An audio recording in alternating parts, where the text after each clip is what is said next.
le démon du calvaire. Dans l'oratoire obscur où brûle une veilleuse, à genoux pour dompter ma révolte orgueilleuse, je fixe éperdument mon regard éperdu sur un tableau bizarre au vieux mur suspendu. Là roule un grand flot sur les choses chagrines, au fond d'un ciel verdâtre aux lueurs sous-marines, des nuages houleux où nagent des corbeaux. Il y passe parfois des lueurs de flambeaux ou de lointains reflets de flammes infernales. Et le vent et la pluie et la grêle en rafale soudain font rage avec de rauques hurlements. C'est la sinistre nuit des épouvantements. Les démons et les d'ombre errent dans la tempête et brûlent les rochers de leurs ongles. Au fait, d'un roc lugubre et noir on aperçoit des croix. Des brouillards ténébreux les baignent toutes trois, mais on les voit surgir au feu des éclairs blêmes. Et des plaintes, des cris, des râles, des blasphèmes, dominant le chaos hideux des éléments, élèvent vers le ciel ses lourds gémissements. Là-bas, dans le cachot, les bourreaux sans entrailles ont fait jaillir mon sang jusque sur les murailles. Les lâches m'ont fouetté d'âpres verges de fer, où pendaient des lambeaux pantelants de ma chair. Les crachats se mêlaient au soufflet sur ma face. Puis, mourant, j'ai traîné ma croix sur cette place, et dans mes pauvres mains et dans mes pieds des trous, horribles ont subi la torture des clous. La croix, alors, ils l'ont dressée dans la fosse, lourdement fait tomber avec un choc atroce, où chaque plaie encore plus large a dû s'ouvrir. Oh, je souffre. Oh, comment on peut souffrir? Tout cela, Dieu puissant, mon Père, par ta faute. Voilà ton univers, voilà l'homme, son hôte.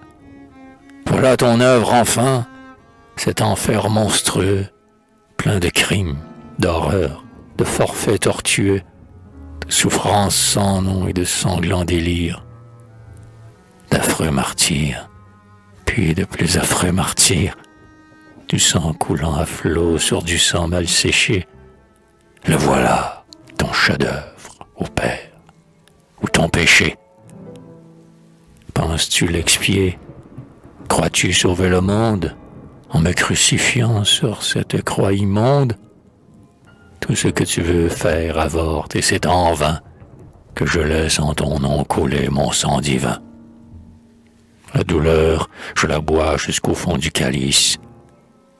Père, comment veux-tu que ton fils te bénisse?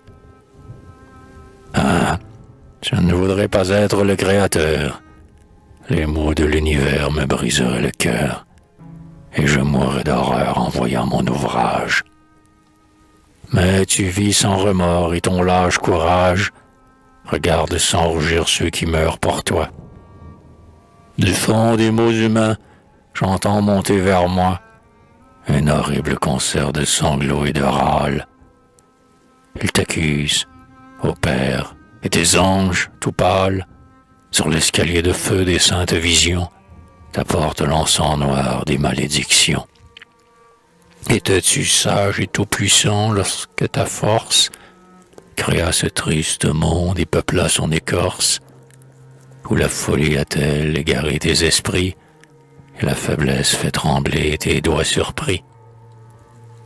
Moi qui souffre et qui meurs pour ta honte, ô mon Père, je t'accuse.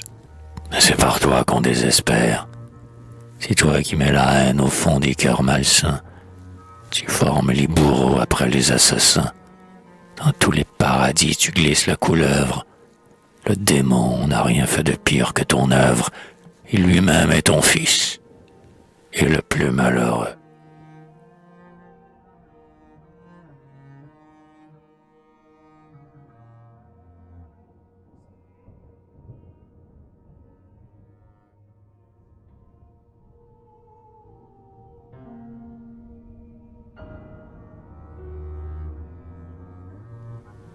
Qui frissonne?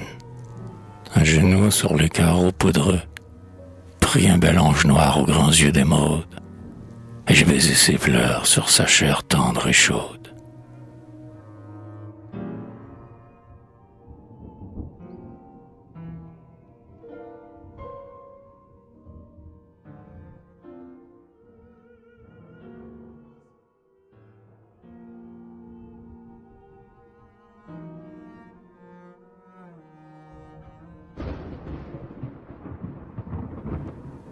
Toutes les visions ont disparu, et mon triste cœur arrosé par les pleurs du démon, et tout brûlant encore des flammes de ses lèvres, roulait mille pensées où bouillonnaient les fièvres.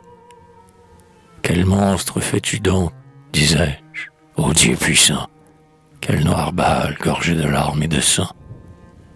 Les fétiches honteux, les idoles terribles, les dieux mangeurs d'enfants moins que toi sont horribles. Ta sagesse destine aux souillures des fleurs. Tu créas par plaisir le monde et les douleurs, et les milliers de maux infâmes qui gangrènent les chairs et torturent les âmes.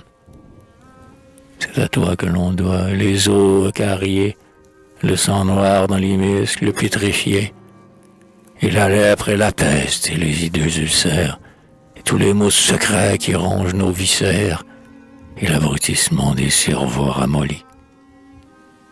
Nous devons aussi les jeunes cœurs salis, et la honte, et l'envie, et le meurtre, et la guerre. Que tes bienfaits sont grands, ô Seigneur, notre Père, toi qui fis les péchés, la mort et l'enfer, le crime et le bourreau, la victime et le fer. Triple lâche, abusant de ta force infinie, pour jouir de nos maux et de notre agonie, sache que nous valons 1000 fois mieux qu'un Dieu. Notre mépris te frappe au fond de ton ciel bleu, mais nous brûlons d'amour et de miséricorde. Dieu, pour te rendre bon, que le destin t'accorde de n'être un jour qu'un homme, et de pouvoir souffrir, et de pouvoir aimer enfin jusqu'à mourir. Or, un homme eut pitié de ce Dieu misérable, il assuma le poids de son œuvre exécrable, et tenta d'expier les crimes du Seigneur. Ô Christ, le Créateur put trouver un sauveur. Il était doux et pur comme un lys de lumière, la bonté parfumait sa bouche printanière, ses doux propos chantaient comme de gais oiseaux. Au bord d'un lac tranquille, assis dans les roseaux, il contait doucement de fraîches paraboles. Les ailes de l'amour battaient dans ses paroles, et ceux qui l'écoutaient sentaient fondre leur cœur. Il chassait les démons, la haine et la rancœur, d'un geste harmonieux et d'un calme sourire. Sur la nature entière exerçant son empire, il n'avait qu'à parler. L'eau se changeait en vin. Pour nourrir un peuple, il suffisait d'un pain. Il guérissait d'un mot, sous les obscurs portiques, les aveugles, les sourds et les paralytiques. Et quand il se penchait sur l'humaine douleur, ses lèvres tendrement enfantaient le bonheur. Dans la joie et l'amour, il fondait son royaume. Sur tous les cœurs blessés versant l'huile et le baume, il faisait de la terre un jardin de douceur et réparait le mal fait par le Créateur.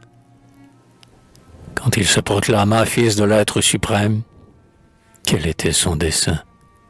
Se disant Dieu lui-même, afin de laver Dieu de tous les maux humains, voulait-il, sur la croix où le clouaient nos mains, montrer que le bourreau, pour expier ses crimes, devenait la victime enfin de ses victimes? Que ta cendre tressaille, ô Christ, dans le tombeau. L'univers n'est, hélas, ni meilleur ni plus beau. Dieu, tu l'es devenu, comme le Bouddha, comme François d'Assise, mais comme eux, tu n'es qu'un homme. Le plus grand, le plus saint, le plus pur, le plus doux des hommes, et l'on doit t'adorer à genoux. Ô Christ, on t'a fait Dieu pour mieux t'être infidèle.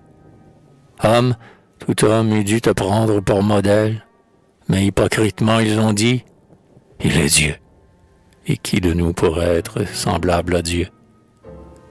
Dieu, tu l'es devenu dans l'idéal du monde, par ta pitié sans borne et par ta mort féconde, qui nous donna l'amour, l'espérance et la foi, et seuls ceux-là sont Dieu qui sont pareils à toi.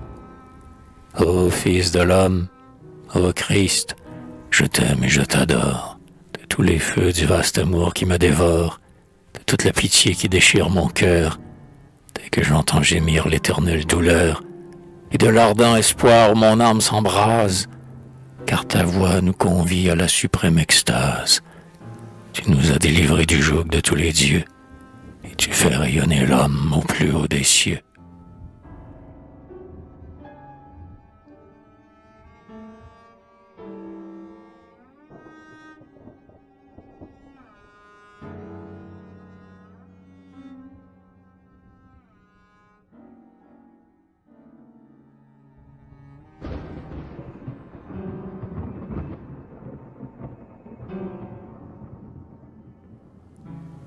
Un long rugissement ébranla l'oratoire.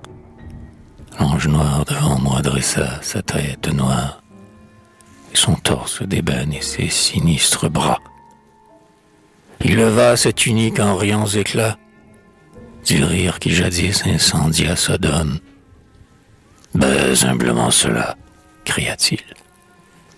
Voilà l'homme.